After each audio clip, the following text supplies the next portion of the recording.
We know that Google is tracking us. We agree to it when we set up our phones. So we wanted to figure out what exactly Google is learning about us throughout the day. So here's what we're going to do. We have two identical phones. The only difference between these two phones is this one is in airplane mode.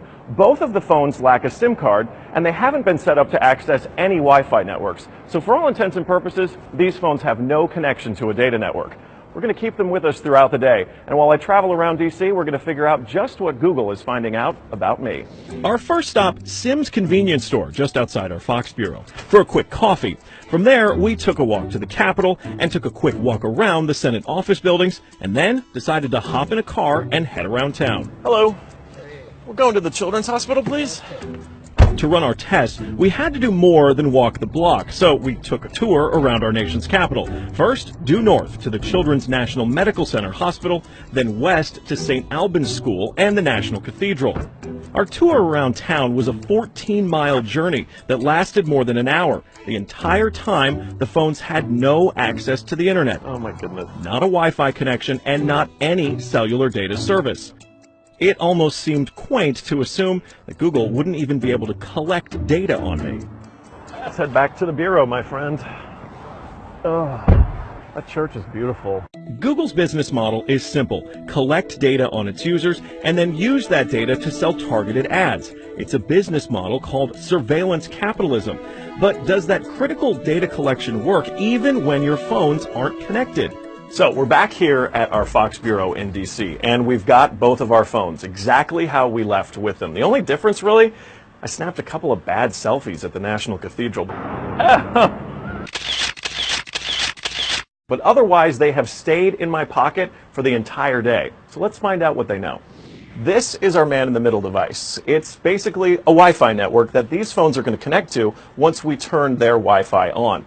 It's going to pass data through it on the way to Google. But on the way, we're actually going to get a copy of the same data that Google's going to get. We'll be able to decrypt it and then find out where we've been throughout the day.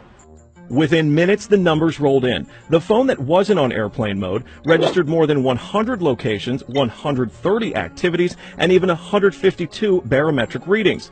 As soon as it hooked up to our Wi-Fi, it transmitted 300 kilobytes of data straight to Google.